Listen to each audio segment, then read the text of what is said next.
Today on the Daily Songwriter, we're going to go through one of my absolute favorite exercises, finish in 15. Y'all ready?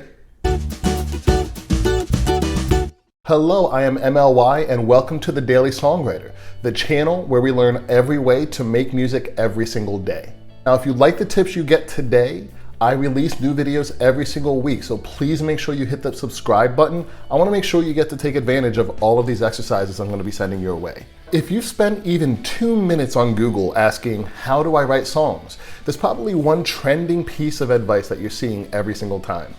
Just write songs.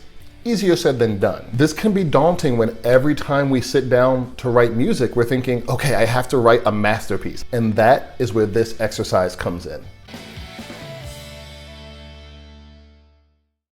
I try to do this exercise maybe 2 or 3 times a week. It's 15 minutes, so that's 45 minutes out of my week. I have that time. If you don't, do fewer. The idea is simple. We're going to write a complete song in 15 minutes. I love this exercise for a few reasons. The first is that you get in the habit of finishing songs.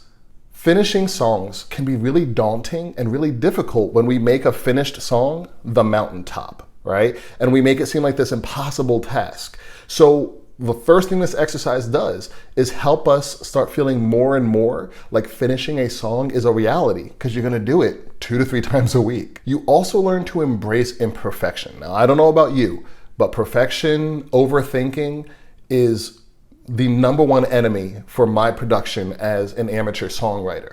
If you spend too much time trying to figure out every single tiny detail and perfect every single detail as you go through the song, you're never going to finish that song, or it's going to take you a very long time. What we want to get in the habit of doing is finishing the song. Get through it with even the stuff that you're like, I don't feel entirely confident in that, and come back and refine it later. And I'm going to show you how to do that today. And finally, you get to know your tools. There's lots of tools that will help you as a songwriter when you need moments of inspiration, when you just need a framework, and then you can work within that. I'm gonna show you how to use those today. Anytime that you hear that a song was written in 30 minutes or less, remember that it was written imperfectly. Seven Nation Army, Royals, My Sharona, Just Dance. None of these artists really sat down thinking this is gonna be the next big hit before they even put pen to paper. So let's do the same. I'm gonna walk you through the entire process, step by step, and you're going to get a look at what it looked like for me when I did the exercise. So your first step is to create your framework.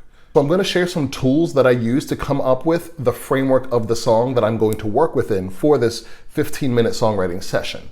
Do I write all of my songs using all of these tools? I don't. Sometimes I'll use one or more, but for me, the melody and the lyrics are going to take up a tremendous amount of mental energy, and sometimes you just want a little bit of help, especially when you don't have a co-writer.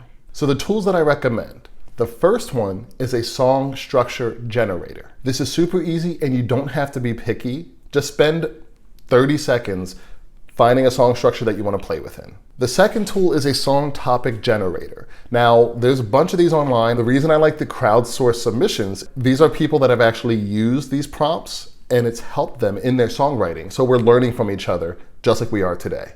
Please remember, 30 seconds or less on choosing your topic. You only have 15 minutes. Click through until you see one that really kind of like seems fun to you. The final tool is chordchord.com. Now, you're gonna hear a lot of people talk about this. It's one of my favorite songwriting tools. Chordchord.com comes up with a chord progression, comes up with a beat, it randomizes the key, it randomizes the tempo, and you can change all these settings. The point is, use this to try to spark that inspiration. Again, do not get too caught up in the weeds. Chances are, you're going to find a chord progression that you can work with in the first 30 seconds or so. Make sure you sign up and you sign in. You can save chord progression. So even if it's, if you want to cycle through for 30 seconds and come back and double check, save them, cycle, save cycle, and that way you'll have them maybe for a future project as well. Okay, you have your framework all set up? It's time to move on to step 2. This is where we're going to come up with the melody of our song. Now, I've shared in a previous video about how you can build your melody muscle. Here's the thing, you have so many melodies in here, you just have to give them the chance to come out. When you're doing your dishes, when you're in the shower, when you're driving, you are singing melodies. I know you are. So all we're gonna do is put the chordchord.com loop back on, and then you're going to riff melodies over it for a few minutes. Make sure you have something to record yourself on. I'm gonna use GarageBand on my phone, but you could also just use whatever voice memo app you have on your phone. Remember, it's completely okay to use gibberish words, real words, but just kind of leaking out, right? I call them loose words.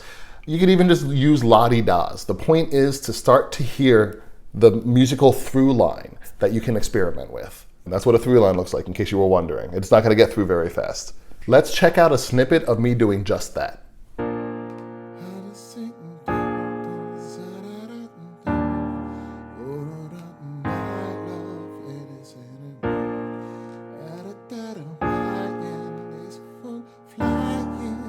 After recording myself, I listened back to my melodies. This is why you can't record yourself too long, because you have to listen back, right? I listened back to my melodies and I plucked one or two out that I thought would really work for this song. Here's a hot tip: get two. See if you can use one for verse or one for chorus. Step 3, get your story straight. We're going to write a story based around the topic, maybe the character in the topic that we came up with. Now you can just write scattershot ideas. You can do a bulleted list of just a brain dump about what you think this person's life is like or what you think the story of the song is. I like to write a 5 or 6 sentence story. You're gonna see here, it didn't take me that long. It took me about a minute to write this thing. I kind of look at it as if the chord progression is the framework for the musical aspect, the story, the backstory, or the brainstorm, that is the framework for the lyrics that we're about to write. And that brings us to step number 4. Write your lyrics without overthinking things. Here's a fun thought. Your brain is amazing. Earlier, when you were brainstorming melodies using those gibberish words and sounds, there's a very good chance that you unconsciously mapped out the sounds of the words that will really work within those melodies. Let me show you what I mean.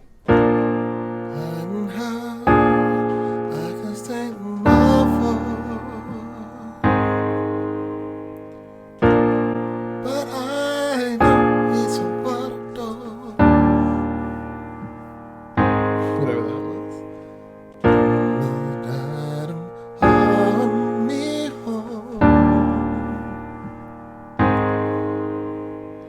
I want you to know I worked really, really hard on figuring out how to spell out those gibberish words. Now, this is a great place to start with your lyrics. I know all of our brains work differently. For me, I tend to get caught up in the lyric writing. This is where I'm like, that sounds stupid, that sounds ridiculous. We need to break out of that habit and just get all the junk out. And again, embrace imperfection. This is where we're really gonna need to flex that muscle. Do you think that these videos come out exactly like they are when you finally see them? No, there's a whole cutting room floor full of me being ridiculous and silly and beautifully imperfect. Now this is where, English like, no. The magic is in the editing, coming back and refining what we've created. And your song is no different. So back to our lyrics. The first thing you want to do is write out those gibberish words, including the words that you hear within there. Go ahead and write those out and really try to emphasize the sounds when you write these out. Then try to come up with the words that you might be able to use for those sounds that you made. Most of the time, this just comes down to me listening to the chord progression again over and over, so I kind of get the spirit and the feeling of the song. And I have my story in front of me. I have a Word doc up and I just have the story up top and I'm writing the lyrics beneath it, as you can see here. And then all that I'm really doing is looking back up at it and be like, what might this person be feeling? Okay, and then finding those words that might match those feelings. And then you'll see how naturally you start to fill in the blanks if you let go of getting it right the first time. If you need help finding a matching rhyme, just use a simple rhyming website. I love rhymezone.com. Go there, plug in your word, and you'll see a whole bunch of words that rhyme, and you might be able to fit it into the natural narrative. A lot of times finding that perfect word will help fill in the gaps for the rest of the story. Step number 5. Oh wait, we're done. You have written a complete song. What are you going to do with it? Well, first off, if you didn't finish in time, if you still have a few lines of lyric to write, just give yourself a few extra minutes If you want to ride the momentum that you've already built up, or step away, go get a coffee, go get some fresh air, and come back 5 more minutes with fresh eyes and finish writing the lyrics. But again, don't go back and refine just yet. Finish the song before you refine. Record this whole thing together, warts and all. Even though it's not perfect, you want to get the complete sound with the chord progression and with the lyrics together, because that's your completed song that we're going to come back and refine. If you leave it all separated like this, there's a good chance that when you come back to it, you won't remember exactly what your brain wanted to do with that one little lift in the melody, right? Or with that one word, maybe you wanted to change the pronunciation a little bit.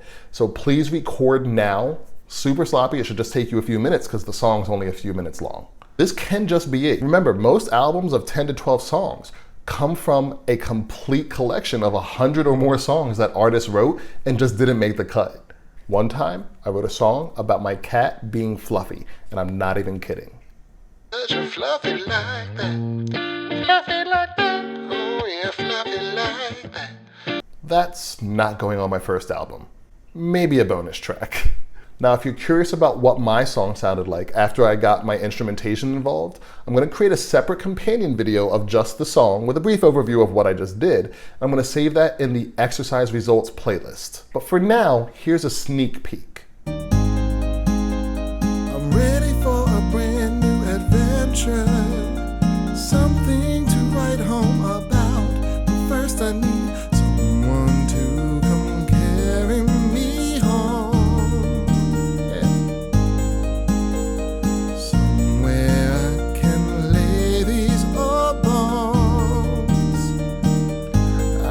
And with that, I want to remind you to subscribe to my channel, The Daily Songwriter, for more videos just like this one. And I also want to thank you for your time today. I've been MLY, you've been a Daily Songwriter. Happy song crafting.